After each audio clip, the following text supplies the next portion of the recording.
now for the Community Foundation. Brian Johnson joins us, and you got a guest today. I have a guest. We're going to be talking with Shannon Berger, the Foundation Scholarship Coordinator here in a bit. We've heard of her name a lot, yes, and now we get to talk to her. She's a busy person this time of year. So we stole her away from helping students with scholarships here, but a good time of year. But it is kind of brisk out there. It is a little brisk, and she didn't let you walk over today. She felt sorry for you. And that was definitely the right decision to drive. Just saying, giving her credit on that one. So what you got for us today? Well, we got a few things. Of course, last month we talked a little bit about wrapping up our Lilly Endowment match. So appreciative to everybody who participated in that. We'll be looking forward as we go forward. That makes an impact on the amount of grant dollars that we have available. So thanks to everybody who participated in that. A big thanks to Lilly Endowment for offering that opportunity. We may mention that name here towards the end of the program related to scholarships as well, but a really great time. So appreciate everybody that made donations. End of year is always a busy time, and what comes after the end of the year, then it's time to start planning for taxes. So just planting that seed in folks' minds. That's one thing that I'm starting to get together information to get taxes done at home.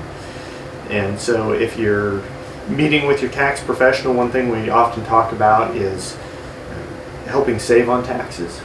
Everybody's situation is different, so my disclaimer here is I am not an accountant, I'm not an attorney, so don't take this as legal or financial advice. But if you have the opportunity here in the next couple of months as you're thinking about taxes to maybe talk with your tax professional and say, you know what, I'd really like to support something here locally.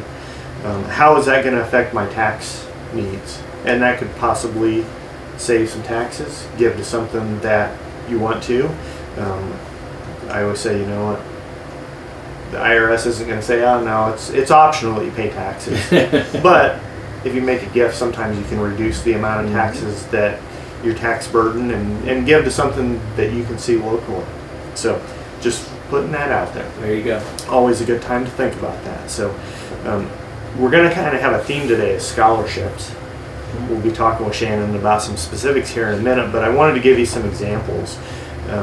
When we think about scholarships, a lot of times people look at it and say, why are these criteria, or how did this scholarship come about? And a lot of the scholarships that we have are created in memory or in honor of someone, whether it be somebody that was a family member, a friend, a community figure, or just a specific area of interest. We have a lot of scholarships that hit specific fields of study. So I wanted to talk a little bit about how scholarships work and give an example of how they've worked over the history, because we talk a lot about, well, you know, an endowment fund will do this and it will do that, and we always give that disclaimer, you know, it's not positive that these results will always continue, but one thing that we can look back at is the history of the scholarships that we have and say, you know what, it really did work the way that we said it would. So scholarships are created with the Community Foundation. We do have a minimum of $25,000 to create an endowed scholarship. And when I say endowment, I always like to define that. And what an endowment is a donor makes a gift, that gift is invested, and then those earnings are what are used to help support the need, in this case scholarships, that the donor or the donors or the community would like to see supported. So the goal is for those funds to continue forever. And so I brought some examples of some scholarships that have been created, because one thing that's kind of neat is you think, I made a gift and there's a little distribution this year, there's a little distribution next year, but in that ongoing scheme of things, somewhere between that 20 to 25 year mark, a lot of times a fund will surpass what that initial gift was. And the neat thing is there's still money to give out this year, and there's still money to give out next year. So I brought three examples, different size scholarships, different age scholarships. One that I've used often is the Babcock Scholarship. It was actually created through an estate, transferred to the Community Foundation in 1996. When all was said and done, the gift was right around $600,000. today we're sitting with a balance of $830,000 in this fund, and it's given out $765,000 in scholarships. So Wow. I'm not a math major, but quick calculations show me that that $765,000 is about $165,000 more than $600,000. And the neat thing is this scholarship will be given out probably $20,000 to $30,000 again this year and next year and the year after that to Rochester High School graduates. So that's one example. Another scholarship, Lawrence and Violet Sywert. Lawrence was a significant figure, and Violet still is a significant figure in our community. They established a scholarship to help Rochester High School students in 2003. Gifts to that fund have total around $14,000. The fund balance today is over $19,000, and the scholarship has given out over $20,000. Yeah. So kind of neat when you start seeing some of those numbers, and some of those people that we think of as significant names. It's really awesome to think about how they've impacted students that in some cases, in case of the Babcocks, unfortunately they've been gone for a number of years, but they're still impacting students in the community. So really neat to see that as we think about that. And those are just a couple of examples of funds, large and small and medium size, that how that process works. So we said we'd talk with Shannon. Yes. So we have with us today Shannon Berger, our scholarship coordinator at the Community Foundation. Welcome, Shannon. Hey there. Thanks for being with us today. It's the middle of scholarship season. Students are applying for scholarships, so we wanted to talk about a few things. My first question is, when do I need to have my application in? And actually, let's back up, and where do I start my application? So if you go on our website, nicf.org, you go to your county page, you click on scholarships, and you click on apply for scholarships. That will take you to the web page that you need to log in. Deadline is February 11th at 3 p.m. So make sure you get your applications in before then. Yeah. I mean that's. So I can do this whole process online? Yes, everything's online. Okay. I have been told in the past that they used to do it on paper. Yes. And I can't imagine. I've seen that on Yes. paper. It's much more user-friendly Yes, online. yes it is. You can do it whenever you want to, as long as you have it done by February 11th, right? Yes. Okay. Well, good. So we have some of those details out of the way. Maybe talk a little bit about some of the tips that you would have for students. Say there's a student out there that has not started applying, that should be, or maybe a student that's wondering about completing their application. Talk to us a little bit about some of the tips that you provide for scholarship applicants. Well, my first tip would be not to use your school email, because Okay. after you graduate, they shut that off. Okay. So, And I'm going to need to communicate with you yes. after I graduate, right? yes, you will have Get to my communicate scholarships. with me. So, use a personal email, and if you have already started an application with your school email and now you're worried, just call me and I Yeah. can get that reset for you. Another tip would be regarding financial need. So a lot of people question that because, say they make a decent salary, or their parents make a decent salary, or, that type of thing. Really, in order to qualify for some of these scholarships, you need to be considered for financial need-based scholarships. And, there's a lot of things that we try to take into account when looking at financial need. So, how many dependents are in the home, if you have to take care of like an elderly parent or something of that nature. Kids cost a lot of money. Don't know if you know that or not. I've experienced that a couple of times. But car insurance, food, all the things are costing. College. Yeah, college Kind itself. of expensive. Yeah, so we try to consider those things. So just because you have a decent income, we try to consider other things when it comes to that. Just because financial need is kind of gray. It's not Yeah. black and white.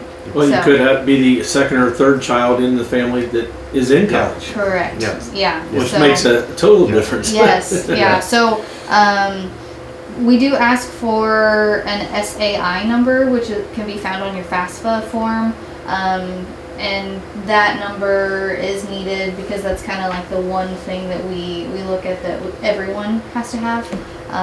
So that is needed. So if you are applying for financial need based scholarships, make sure you fill out your FAFSA form. And I do hear that Rochester has a FAFSA night coming up Okay. on the 29th that we are Alright. also going to be at. So Yeah. if you need Yeah. help, go to there. Yes. Good thing. Yes. So, okay. Any other tips that you have for students through the process? It's a really scary process, isn't It's so scary. No, just kidding. It is. It's really easy. You just have to fill out the questions best to your knowledge. The one other tip that I have is that there is a submit button to the application, which you think would mean that it is final, but actually you're only 75% done. You still have to write your essays and your letters of recommendation after you hit the submit button, because what the submit button does is it just filters you into the scholarships that you qualify for. And then when you write your essays and your letters of recommendation, all of that stuff is in the second part after the submit button.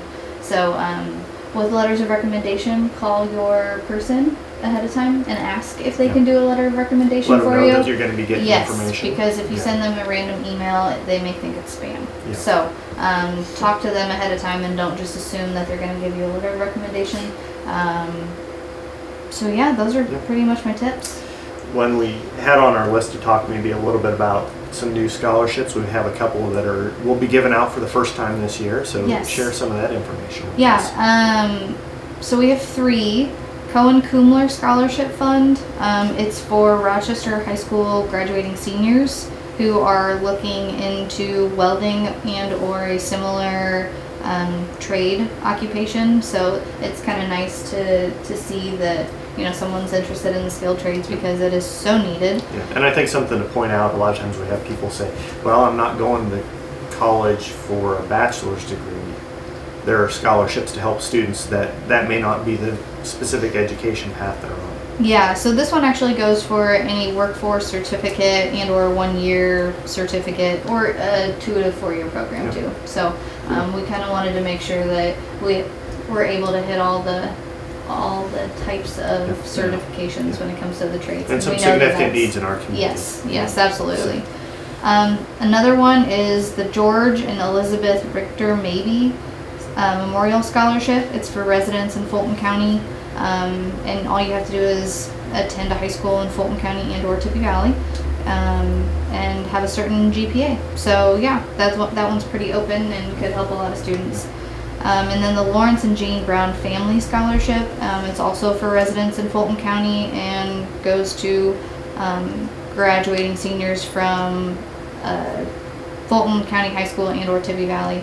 And yeah, some scholarships that we have actually care for students who have, are in the top 20, or the exact opposite where they don't want to help a student in the top 20 because they think that a lot of students get support when they do have a higher GPA. So really the donors come to us and say this is the type of student that we want to help, and we're just trying our best to find that student. So.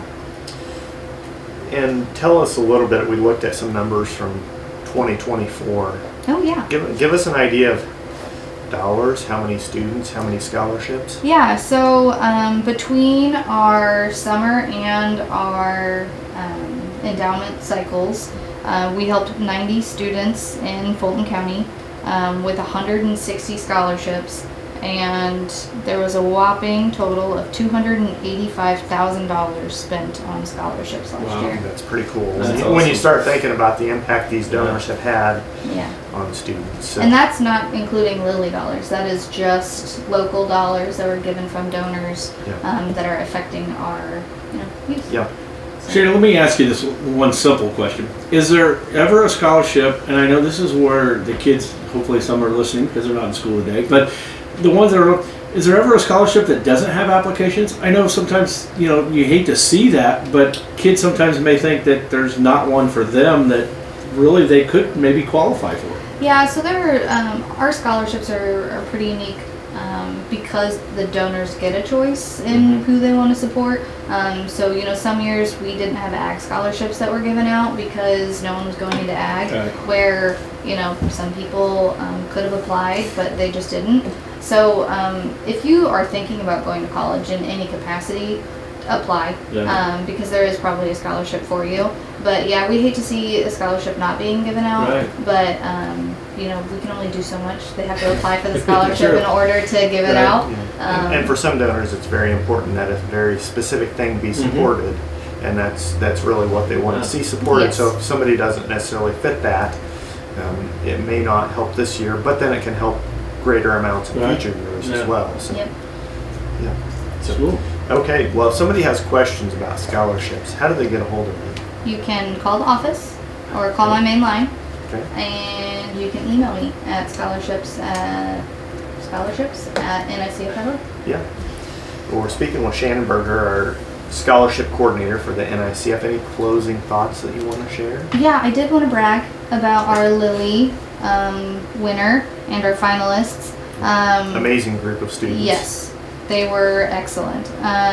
So shout out to Katie Scouten, Ella McCarter, Shaylee Strasser, and Reese Johnson for being finalists. They're going to get a $1,000 scholarship just for being tortured through the process. Preparing them for college Yes, is what we're saying that yes. is. And then Braden Rush is the scholar that was picked. He's from Caston.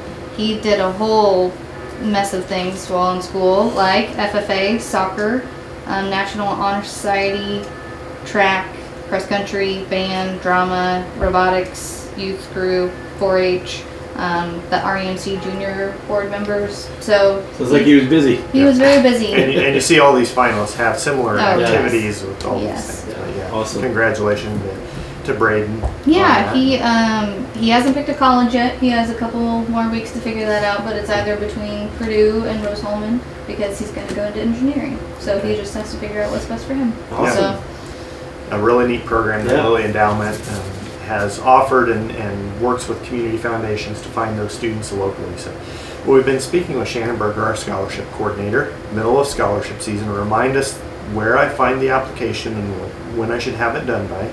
you should go to nicf.org and look at your county and go to scholarships, go to the apply button, click that, and the application has to be done by February 11th at 3 p.m.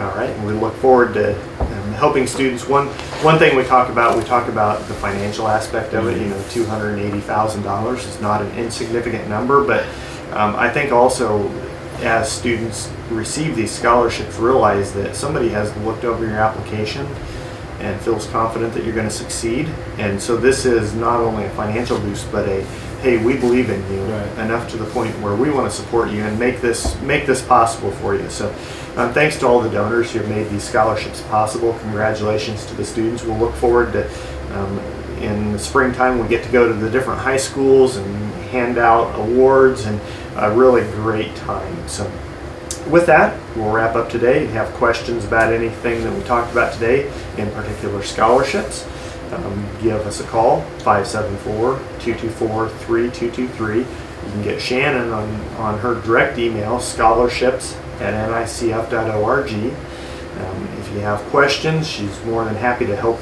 work through that process. You can find us online, nicf.org. Like us on Facebook, Northern Indiana Community Foundation, or stop by our office, 227 East 9th Street here in Rochester. Ryan, thank you very much. Shannon, thank you. And we'll look forward to talking to you next month. Thanks for having us. That's going to do it for the Giant FM Morning Show. Have a great Wednesday, everybody. Stay